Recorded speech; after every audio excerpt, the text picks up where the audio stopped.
Sutra teratai yang menakjubkan. Bab 18, Jasa kebajikan dari turut bersuka cita. Sun Fasyang Sutra Teratai episode 1639.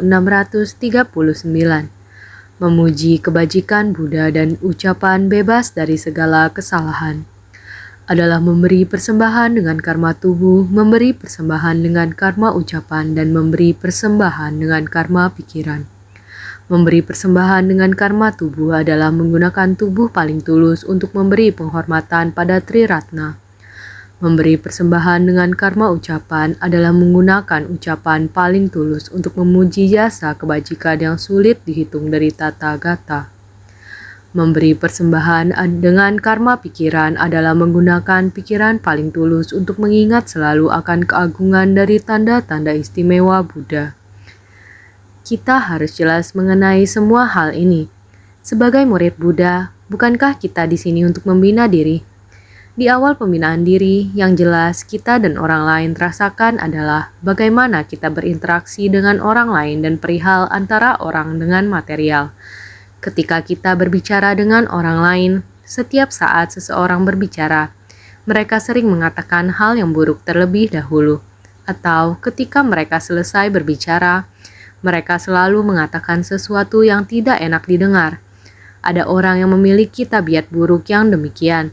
Setelah mereka menerima ajaran Buddha, mereka bisa berubah. Bagi mereka, perubahan yang cepat dan bisa dirasakan oleh orang lain adalah perilaku dan ucapannya. Yang bisa segera orang lain lihat adalah perilaku. Orang-orang bisa memperbaiki cara berjalan, mengerti untuk mempersilahkan orang lain berjalan duluan. Tidak memaksakan diri untuk berjalan di depan orang, mengerti untuk memberi perhatian kepada lansia, orang yang lemah, dan wanita, mengerti untuk mempersilahkannya duluan, menggandeng tangan orang yang lebih tua. Ini berbeda dengan masa lalunya. Di masa lalu, ia mungkin orang bagak, agar bisa berjalan di depan orang lain. Mereka tidak ragu untuk mendorong orang lain, sekarang sudah tidak sama.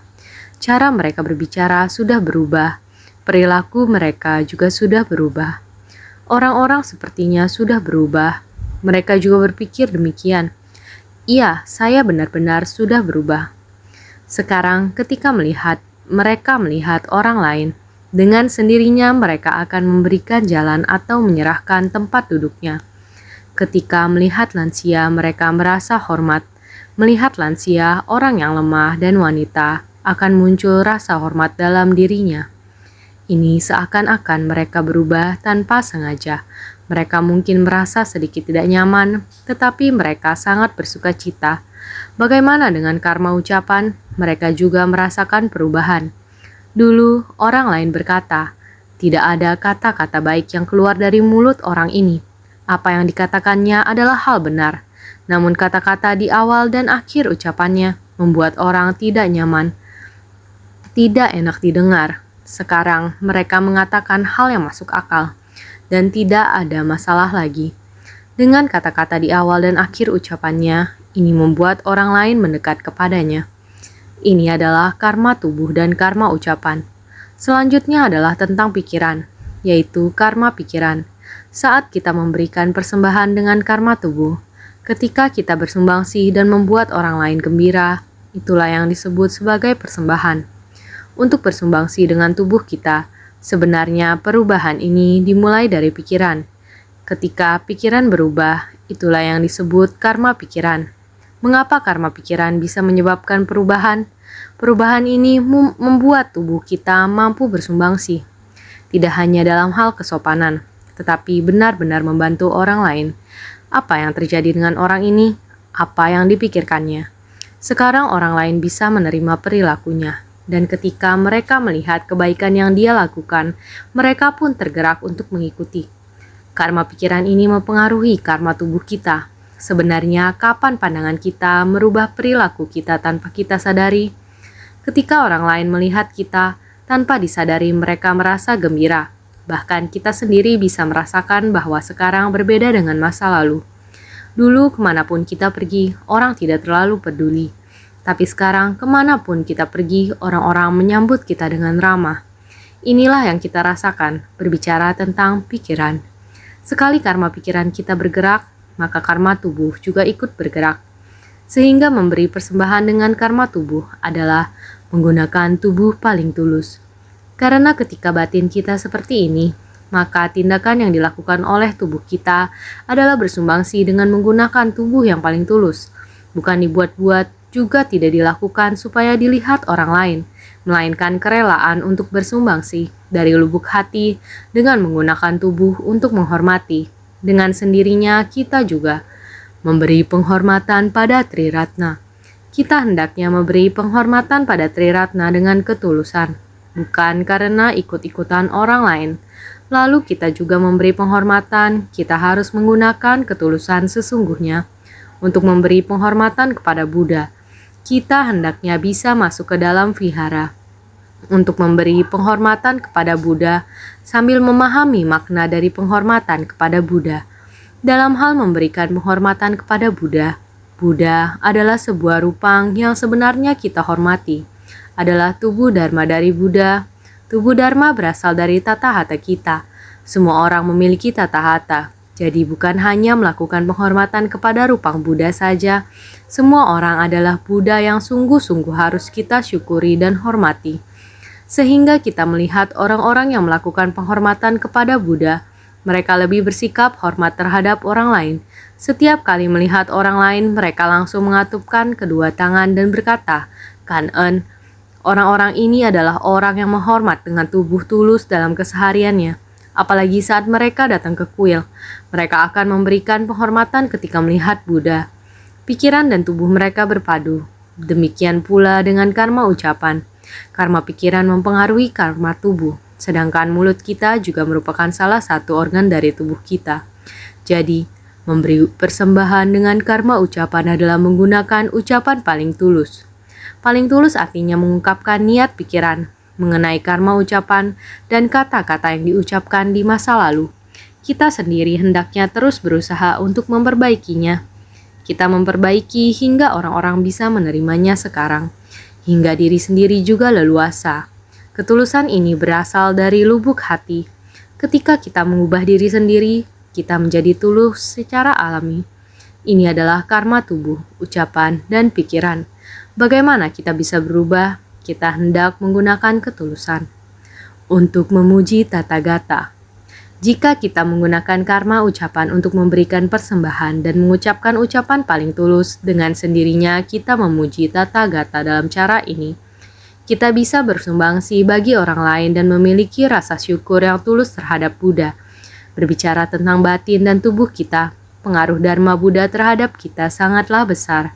Kita selalu merasa bersyukur kepada Buddha yang mengajarkan Dharma yang seperti ini kepada kita. Dan ajaran ini memadukan prinsip-prinsip kebenaran.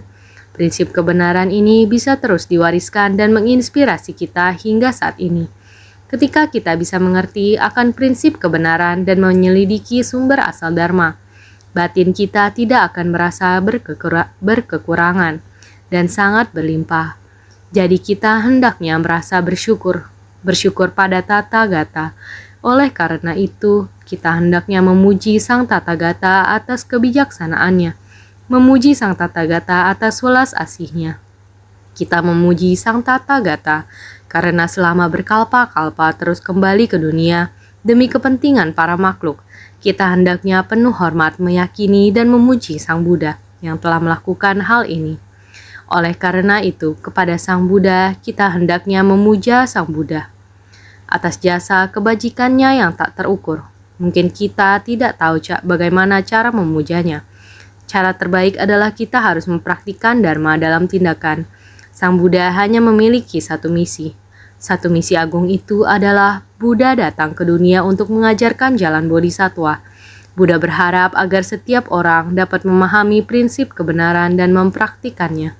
Buddha berharap agar setiap orang bisa menjadi bodhisattva, masuk ke tengah orang banyak dengan ketulusan dan melengkapi tempat pencerahan kita.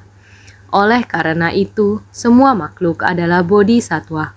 Kita melihat semua makhluk sebagai bodhisattva yang membantu kita dalam menyempurnakan jalan pencerahan kita.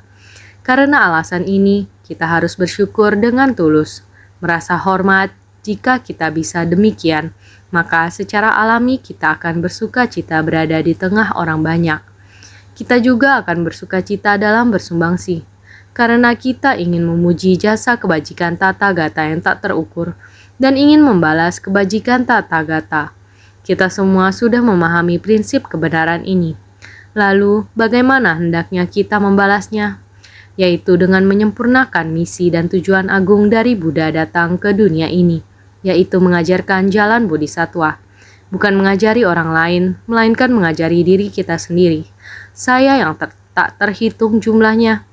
Kita tidak boleh berpikir jalan bodhisattva yang diajarkan Buddha hanya bagi mereka yang menyampaikan ajaran. Yang perlu menerima ajarannya, sebenarnya orang yang menyampaikan harus menerima ajaran. Orang yang mendengar harus lebih menerima ajarannya. Orang yang menyampaikan telah menerapkan ajaran, semangat, dan filosofi yang diajarkan oleh Buddha. Pada dirinya sendiri, artinya yang terpenting adalah kita harus bisa menyebarkan ajarannya kepada orang pertama, kedua, ketiga, hingga orang ke-50 atau generasi ke-50. Hendaknya kita bisa melakukan ini dan tidak menyimpang dari prinsip kebenaran dan meneruskannya dari satu generasi ke generasi berikutnya. Hal ini membutuhkan banyak orang yang memahami maksud hati Sang Buddha. Dharma ini adalah yang Sang Buddha ingin teruskan kepada kita dan orang lain, dan secara universal ada di setiap generasi. Sang Buddha terus berharap banyak orang yang menerima Dharma, baik dari generasi pertama maupun kedua. Buddha berharap agar ini tidak hanya antar generasi, namun Dharma bisa luas tersebar antar generasi secara universal. Buddha berharap agar Dharma bisa tersebar luas dan jauh. Dengan demikian, akan ada banyak orang yang menerima Dharma. Ini baru benar-benar membalas kebaikan Sang Buddha. Membalas kebaikan Sang Buddha berarti para makhluk dapat yakin dan dapat menerima ajarannya. Ini berarti membalas kebaikan Sang Buddha yang sesungguhnya. Jadi, memberi persembahan dengan karma pikiran adalah menggunakan pikiran paling tulus. Dengan karma pikiran ini, kita hendaknya memiliki sebersih niat yang paling tulus untuk menghormati dan memberi persembahan kepada Sang Buddha. Sebersih niat ini harus menggunakan pikiran yang paling tulus. Maka kita mengingat selalu akan keagungan dari tanda-tanda istimewa Buddha. Kita harus berpikir dengan ketulusan hati kita. Meskipun Sang Buddha telah meninggalkan dunia lebih dari 2000 tahun, kita harus merenungkan karakteristik Sang Buddha. Karakteristik merenungkan mengapa kita membicarakan dua kata ini. Kata merenungkan ini di atasnya ada tulisan karakteristik, dan di bawahnya ada tulisan hati. Saya sering mengatakan ini kepada semua orang. Saat kita melihat rupang Buddha, kita membayangkan rupa Buddha. Walaupun Buddha sudah tiada, ketika melihat rupang Buddha, ini seolah-olah sedang bertemu dengan Buddha. Kita membayangkan seolah-olah Buddha masih ada di dunia. Karena Buddha adalah ayah penuh kasih dari 4 jenis kelahiran, dan juga guru pembimbing dari 3 kelompok alam, alam nafsu, kama dhatu, alam berwujud, rupa dhatu, dan alam tidak berwujud, arupa dhatu. Tidak peduli apakah kita berada dalam dunia material, atau berada dalam dunia pikiran kita, atau berada dalam dunia perenungan kita. Baik itu pikiran atau bayangan, atau orang dalam dunia nyata. Kita hendaknya bersungguh hati dalam merenungkan rupa Buddha, yang kemudian menimbulkan rasa hormat dalam diri kita. Kita hendaknya memunculkan pikiran hormat seperti ini, sehingga ketika kita mempelajari ajaran Buddha, kita menghormati Buddha dengan tulus. Kita hendaknya menggunakan cinta kasih dan hati kita. Karena rupa Buddha sangat agung, kita hendaknya merenungkan keagungan rupa Buddha dan dengan tulus memberi penghormatan. Ini sangat penting. Ini berhubungan dengan naskah sutra berikutnya. Di antara 3 karma kita, kalau kita bisa mengubah perilaku kita, bagus. Selanjutnya, apakah kita bisa mengubah karma ucapan dengan mudah? Apakah perlu mengubahnya? Kita mesti bersungguh hati dalam melihat hal ini sekarang. Berbicara tentang mulut dan tubuh, seandainya tubuh kita bertindak, maka tindakan tubuh ini akan tampak dengan jelas. Namun, karma ucapan tidak butuh banyak gerakan, hanya duduk dan berbicara dengan orang lain.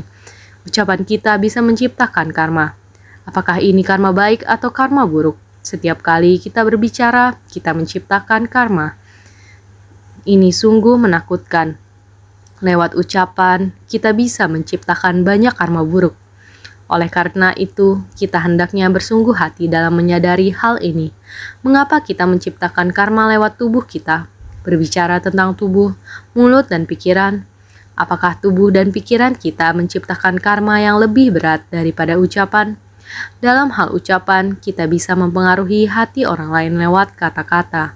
Ucapan kita bisa membuat masyarakat tidak tenang. Karma ucapan bisa menyebabkan bencana bagi negara. Ini juga adalah karma ucapan.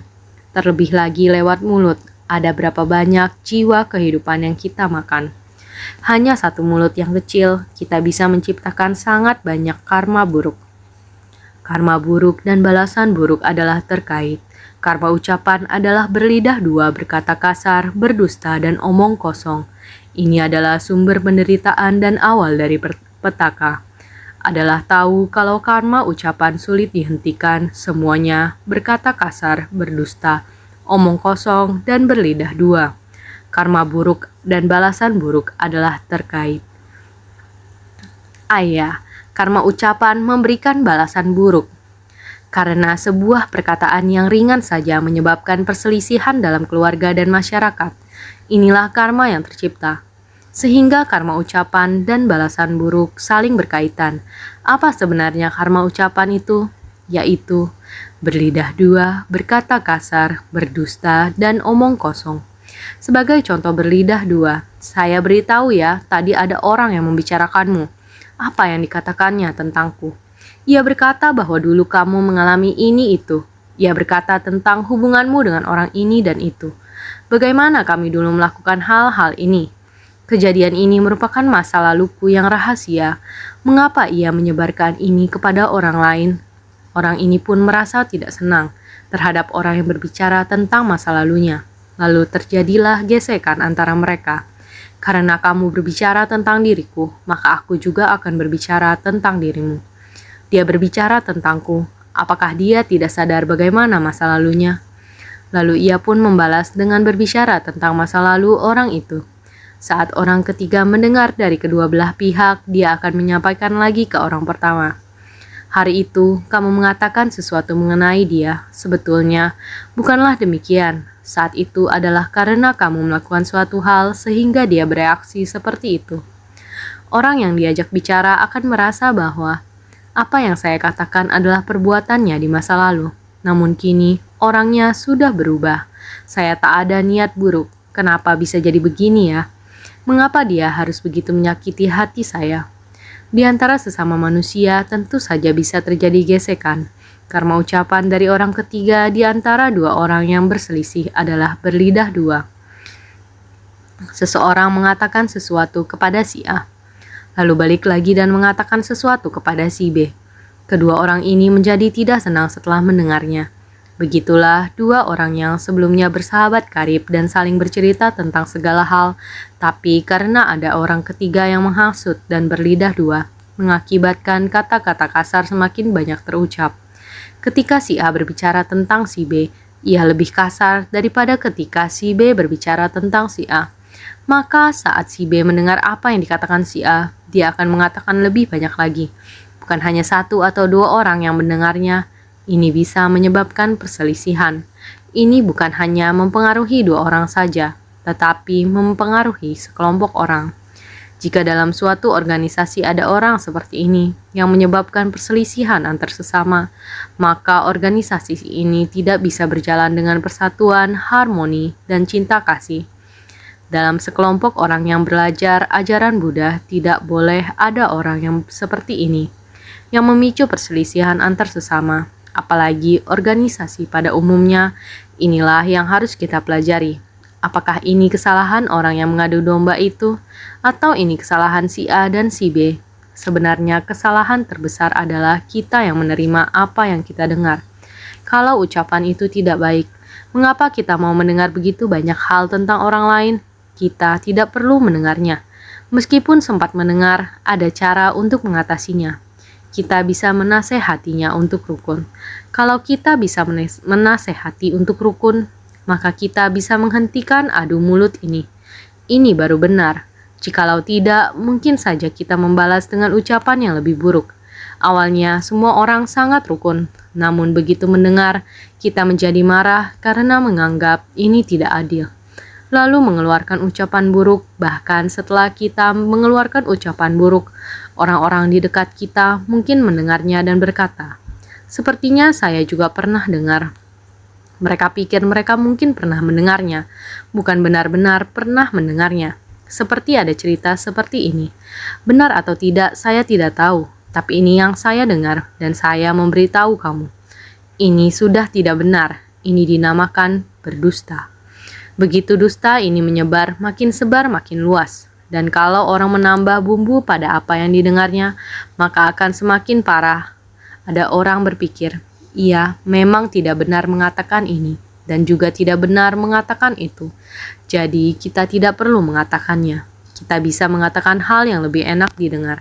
Ini adalah omong kosong terhadap satu orang. Mereka berkata, "Kamu bukan orang yang salah, menurutku kamu orangnya baik," dan sebagainya. Mereka berkata demikian kepada orang ini. Dan terhadap orang yang satu lagi mereka juga berkata, "Kamu tidak salah, menurutku kamu sangat baik. Lihatlah, kamu juga sudah melakukan ini dan itu." Demikianlah kita memihak yang di sini dan mengkritik yang di sana. Semua yang kita katakan hanya omong kosong, tidak membuat orang introspeksi. Kita mesti tahu, kalau ingin mengucapkan kata-kata baik kepada orang lain, kita mesti terlebih dahulu sangat jelas tentang masalahnya. Setelah kita jelas, kita mesti menggunakan cara yang terampil. Kita mesti memiliki pemahaman yang cukup tentang prinsip untuk menenangkan orang itu. Mengenai apa yang terjadi, saya coba mendengarkannya. Setelah mendengarnya darimu, saya pun memahaminya. Saya katakan kepadamu, dia tidak bermaksud buruk. Ketika mengatakan ini, dia bermaksud untuk memuji kamu. Bagaimana kamu bisa mengubah hidupmu, dan ini sungguh mengagumkan. Lihat, inilah mengapa dia mengungkit tentang masa lalumu. Lihat, sekarang kamu bisa melakukan dengan baik. Prinsip-prinsip ini sangat sederhana. Lihatlah, Sang Buddha juga berbicara tentang hukum karma. Ketika kita berbicara tentang orang yang teraniaya, kita juga mesti melihat apa penyebabnya di masa lalu. Jadi, kalau kamu bersungguh hati mendengarkannya, si B tidak bermaksud buruk terhadapmu. Dia bermaksud baik dan hendak memujimu. Kamu jangan marah, jangan mendengar apa yang terjadi di antaranya. Persahabatan yang menyatukan mereka kembali, ini adalah bukti terbaik. Semuanya akan baik-baik saja. Ini baru benar-benar ucapan yang baik. Jadi, baik itu berlidah dua, berkata kasar, berdusta, atau omong kosong. Keempat jenis ucapan ini adalah salah. Jadi, ini adalah sumber penderitaan. Mulut kita menyebabkan kita sangat menderita dan membuat kita risau. Ucapan kita bisa menimbulkan perselisihan, yang kemudian membuat kita sangat risau. Jadi, selain untuk makan, mulut kita juga menimbulkan banyak masalah yang membuat kita risau. Jadi, ini adalah awal dari petaka. Ini adalah petaka yang menimbulkan masalah bagi kita. Ucapan kita bisa menimbulkan malapetaka. Tubuh, ucapan, dan pikiran, selain tubuh dan organ tubuh, mulut ini dapat menciptakan banyak karma yang sangat berat. Ada banyak malapetaka yang berawal dari mulut. Ini adalah awal dari petaka. Jadi kita tahu kalau karma ucapan sulit dihentikan, semuanya berkata kasar, berdusta, omong kosong, dan berlidah dua. Ini artinya kita tidak pernah berhenti menciptakan karma ucapan. Berbicara tentang berlidah dua, sepertinya sulit bagi kita untuk berubah. Begitu membuka mulut, kita berkata kasar. Sepertinya sangat sulit mengubah kebiasaan berkata kasar. Kita mungkin suka menghasut dan sembarangan mengucapkan kata-kata yang tidak benar. Ini bisa saja merupakan tabiat kita. Berdusta membuat orang lain memandang rendah kita.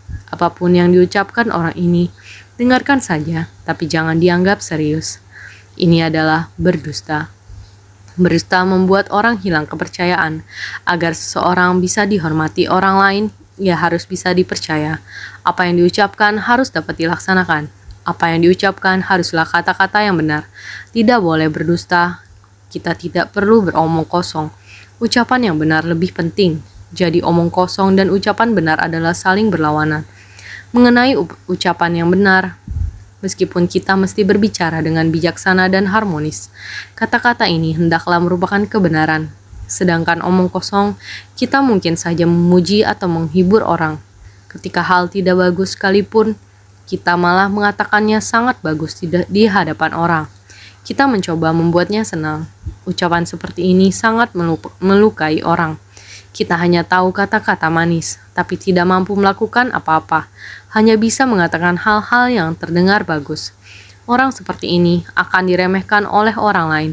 Berdusta dan omong kosong akan membuat orang lain meremehkan kita. Berlidah dua dan berkata kasar akan membuat orang lain tidak menyukai kita. Jadi kita hendaknya sangat bersungguh hati, hanya membuka mulut untuk berucap. Dapat menyebabkan banyak orang merasa tidak senang, bahkan dapat menimbulkan malapetaka. Jadi kalau kita memiliki kebiasaan buruk ini, kita harus segera berhenti.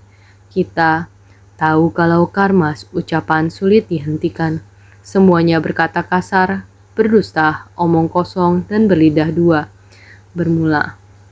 Oleh karena itu, kita harus segera menghentikan karma ucapan kita agar tidak terus berkata kasar, berdusta, omong kosong, dan berlidah dua. Agar kita tidak demikian lagi, jadi kita hendaknya sangat bersungguh hati. Ada 3 karma yang melekat pada kita. Ada karma tubuh, ucapan, dan pikiran yang lebih mendalam. Tetapi mengenai pikiran, orang lain tidak dapat melihat apa yang kita pikirkan. Ini diungkapkan melalui tubuh kita. Orang jahat mempunyai 4 tanda perilaku jahat. Yang mereka ungkapkan melalui ucapan adalah 4 hal yang baru kita bahas. Yaitu berkata kasar, berdusta, omong kosong, dan berlidah dua. Ini terlihat sangat jelas antar sesama. Ini karena pikiran yang tidak bisa kita jinakkan dengan baik. Orang lain tidak bisa melihat pikiran kita. Yang mereka lihat adalah apa yang kita ekspresikan. Jadi kita hendaknya sangat bersungguh hati. Kita mesti sangat bersungguh hati pada prinsip kebenaran ini. Ini sangat mempengaruhi pembinaan diri kita. Maka kita harus bersungguh hati. Naskah sutra sebelumnya menyebutkan, jasa kebajikan dari orang ini pada kelahiran selanjutnya akan hidup berdampingan pada satu tempat dengan bodhisattva dharani. Akan memiliki kapasitas tajam dan kebijaksanaan selama miliaran masa kehidupan, tidak akan pernah bisu. Ini semua berkaitan dengan ucapan kita, bagaimana kita bisa mengubahnya. Dharma ini dimulai dari tubuh dan pikiran, dan kita terus-menerus mengubahnya. Sekarang kita akan membahas tentang mulut. Berbicara tentang mulut, kita hendaknya bersungguh hati untuk memahami tentang mulut. Aroma mulut tidak bau. Kita hendaknya berbicara dengan baik dan benar. Mulut dapat digunakan untuk menyebarkan dharma. Setiap orang mengungkapkan sesuatu melalui mulut. Jadi mulut adalah organ yang sangat penting bagi kita. Semua orang hendaknya sangat bersungguh hati. Kita harus bertulus hati terhadap sutra ini dan dapat memahami 3 karma dari tubuh, ucapan, dan pikiran. Jadi kita hendaknya memusatkan tubuh dan pikiran kita pada prinsip kebenaran. Dengan sendirinya, nada bicara kita akan menjadi baik. Kita selalu berkata, nada bicara sangat baik. Semua orang akan sangat bersuka cita mendengarnya. Sekarang sutra akan menjelaskan tentang banyak masalah pada mulut ini. Aroma mulut tidak bau, lidahnya senantiasa bebas dari penyakit. Mulutnya juga tiada penyakit. Giginya tiada kotor atau hitam, tidak kuning atau renggang, juga tidak ompong, tidak tinggi rendah atau tonggos. Hanya di dalam mulut kita saja bisa ada banyak sekali masalah. Jadi kita harus lebih bersungguh hati. Dari banyaknya kata yang muncul di dalam sutra, kita tahu bahwa ketika berbicara tentang mulut, ada banyak cara untuk menggambarkannya. Aroma mulut tidak bau. Ini menunjukkan keagungan dari tanda berkah. Tidak bau artinya selalu mengeluarkan aroma harum, karena cara bicaranya bagus. Makanya tidak bau. Aroma mulut tidak bau. Ini sedang menjelaskan keagungan dari tanda berkah. Bagi sebagian orang, ketika mereka berbicara, mereka berjalan mendekati orang lain. Ketika mereka berbicara, kita mendengarnya dengan telinga kita, dan dari hidung kita, kita mencium bau nafas mereka yang bisa saja bau. Ketika orang berkomunikasi satu sama lain, ini juga merupakan suatu masalah. Namun orang-orang ini tidak memiliki masalah ini. Selalu mengeluarkan aroma harum. Kalau kita mendekat saat berbicara, kita harus menjaga kebersihan mulut dengan baik. Kita harus menjaga agar ucapan tetap bersih, seperti yang dikatakan beberapa orang. Karena cara bicaranya bagus, makanya tidak bau. Mari kita dengarkan ini dengan kesungguhan hati. Lidahnya senantiasa bebas dari penyakit. Orang yang suka menjelek-jelekan orang lain, lidahnya akan mengerut. Sekarang dikarenakan memuji orang, makanya bebas dari penyakit. Lidahnya senantiasa bebas dari penyakit. Tutur katanya cekatan. Memfitnah orang lain. Lidahnya akan mengerut. Ini merujuk pada mereka yang ketika berbicara sering mengatakan hal yang salah, membuat orang sulit menerimanya. Orang yang seperti ini, orang dulu berkata, dengan cara kamu berbicara, tidakkah kamu takut lidahmu akan mengerut? Inilah yang disebutkan dalam naskah ini. Jadi, dikarenakan memuji orang, makanya bebas dari penyakit. Lidah kita senantiasa bebas dari penyakit. Karena kita tidak memfitnah orang lain, lidah kita akan senantiasa bebas dari penyakit. Dan ketika kita berbicara, orang-orang akan bersedia untuk mendengar. Kita hanya mengucapkan yang benar, yang salah jangan diucapkan, sehingga kita tidak berbicara panjang lebar. Yang kita katakan sekarang adalah ucapan yang baik, yaitu ucapan yang perlu didengarkan orang, sehingga kita tidak memiliki masalah ini. Lidahnya senantiasa bebas dari penyakit. Tutur katanya cekatan. Dengan demikian, cara berbicara kita menjadi jelas dan berguna bagi orang lain. Mulutnya juga tiada penyakit. Mulut tiada penyakit karena bertahan untuk tidak berdusta. Omong kosong, berlidah dua atau berkata kasar, di mana merupakan karma buruk besar. Jika sungguh-sungguh membimbing orang lain agar menjauhkan diri dari 4 dosa kesalahan ini, maka mulutnya akan bebas dari penyakit. Mulutnya juga tiada penyakit. Mulutnya tiada penyakit karena bertahan untuk tidak berdusta dan tidak omong kosong. Ini berarti mulutnya tiada penyakit. Ini yang harus kita tegaskan. Ada pula berlidah dua atau berkata kasar. Kita harus sangat berhati-hati kalau kita melakukan 4 macam ucapan ini. Maka kita telah melakukan karma buruk besar. Berdusta, omong kosong, berlidah dua, dan berkata kasar. Tentunya kita harus berhati-hati agar tidak melakukan karma buruk besar. Kita hendaknya mengucapkan kata-kata yang jujur. Mulut kita mampu berbicara selain menelan nutrisi bagi tubuh kita. Mulut kita hendaknya digunakan untuk nutrisi Buddha Dharma, untuk mengajarkan dan membimbing orang lain. Beginilah seharusnya, kita tidak boleh melukai orang dengan berdusta, omong kosong, atau berlidah dua. Kita hendaknya memberikan manfaat kepada orang lain dan mengatakan yang benar. Oleh karena itu, jauhi keempat hal tersebut agar mulut kita akan bebas dari penyakit. Kita harus menjaga tutur kata kita dengan benar. Kalau kita menjaga tutur kata kita dengan benar, maka dengan sendirinya mulut kita akan bebas dari penyakit. Selanjutnya, kita akan membahas tentang gigi. Giginya tidak kotor atau hitam, mengucapkan kata-kata buruk ibarat gigi kotor dan hitam. Mengajarkan kebajikan pada orang, ibarat gigi putih bersih. Giginya tidak, dan seterusnya disebut putih, bersih, rata, dan rapat. Mengucapkan kata-kata buruk ibarat gigi kotor dan hitam. Kalau kita berbicara mengucapkan kata-kata yang tidak baik, ini ibarat gigi yang hitam. Ini adalah sebuah perumpamaan bahwa gigi hitam sebab kita mengucapkan kata-kata buruk, sehingga di dalam mulut kita berwarna hitam. Mengajarkan kebajikan pada orang ibarat gigi putih bersih. Ketika kita berlindung pada Tri Ratna, kita sering berkata bahwa kita mengubah gelap menjadi terang. Artinya tidak ada kejahatan, ada kebajikan. Untuk mengubah gelap menjadi terang, giginya tidak, dan seterusnya. Artinya semua gigi tidak boleh hitam. Dan jangan ada masalah, artinya gigi kita putih, bersih, rata, dan rapat. Gigi kita sangat rapi, putih, dan bersih. Tidak kuning atau renggang. suka membicarakan hal-hal hina berakibat gigi menjadi kuning, sebab bukan hal-hal nyata. Gigi renggang dikarenakan membicarakan khayalan semu. Kalau membicarakan hal-hal nyata, giginya akan rata dan rapat, tidak kuning atau renggang. Tidak kuning, tidak ada gigi yang kuning dan tidak renggang.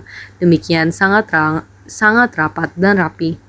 Suka membicarakan hal-hal hina berakibat gigi menjadi kuning. Kalau orang suka membicarakan hal-hal buruk tentang orang lain, giginya akan menguning. Sebab bukan hal-hal nyata. Bukan hal yang nyata sehingga kita mengumpamakannya dengan gigi yang tidak rapi. Orang yang selalu membicarakan hal yang tidak benar. Gigi renggang dikarenakan membicarakan khayalan semu. Gigi renggang adalah karena membicarakan khayalan semu. Bila gigi kita tidak kuning, tidak renggang, ini karena membicarakan yang nyata, sehingga gigi sangat bersih dan juga tidak ada rongga antar gigi. Jadi, gigi ini sangat rapat dan rapi. Itu karena selalu mengucapkan hal-hal baik. Kita mesti memahami jelas hal ini, agar mulut kita bebas dari penyakit. Maka kita harus demikian. Juga tidak ompong, mengucapkan kata-kata tidak benar untuk memperdayai orang-orang berakibat gigi menjadi ompong. Juga tidak dan seterusnya menunjukkan kokoh dan patut. Tidak ompong yaitu gigi masih sangat rapi, tetapi kalau mengucapkan kata-kata yang tidak benar, memperdayai dan membingungkan semua orang, maka gigi akan lepas. Ini adalah sebuah perumpamaan, kita perlu bersungguh hati untuk memahami ini. Tidak tinggi, rendah atau tonggos. Mengucapkan kata-kata secara tidak beraturan berakibat gigi tidak rata. Mengucapkan kata-kata tidak jujur berakibat gigi tonggos. Sekarang di sini dikarenakan memuji sutra dan mengajak orang untuk mendengarkan dan menerimanya, ucapan tiada kesalahan sama sekali, maka semua indah dan bagus. Tidak tinggi, rendah atau tonggos. Mengucapkan kata-kata secara tidak beraturan berakibat gigi tidak rata. Gigi seperti ini tidak rapi. Naskah sutra sebelumnya mengatakan gigi sangat rapi, tidak ada yang tonggos. Yang dikatakan sekarang adalah ketika gigi seorang tidak beraturan dan tinggi rendah, maka orang itu juga tidak teratur dalam berbicara. Sulit bagi kita untuk mendengar perkataannya. Inilah yang dimaksud dengan gigi tonggos. Ini adalah suatu perumpamaan. Sekarang di sini dikarenakan memuji sutra dan mengajak orang untuk mendengarkan dan menerimanya, ucapan tiada kesalahan sama sekali. Bila kita sekarang memuji sutra, mengajak orang mendengar dan menerima sutra, maka mulut kita akan bebas dari segala kekurangan yang telah disebutkan tadi. Tidak ada lagi. Ini adalah suatu gambaran tentang mereka yang memarahi orang lain, ataupun mereka yang memarahi kembali orang yang memarahinya. Ini adalah gambaran tentang orang seperti itu. Jadi kita semua harus hati-hati dalam berbicara. Ucapan keluar dari mulut kita jadi berbicara tentang perumpamaan yang akan dibahas nanti, mengenai indera tubuh dan lain-lain. Ada banyak macamnya. Jadi kita hendaknya bersungguh hati dalam kehidupan sehari-hari. Sikap dan penampilan kita juga berawal dari bagaimana kita mengekspresikan diri dalam interaksi kita dengan orang lain, agar orang lain merasa bahwa kita menyenangkan mata dan telinga, sehingga hati mereka bisa menerima kita. Kita perlu membenah 3 karma kita, tubuh, ucapan, dan pikiran, sehingga ketika orang lain melihat kita, mereka bersedia untuk mendekati tubuh, ucapan, dan pikiran kita, dan akan memuji kita. Jadi kita harus senantiasa bersungguh hati.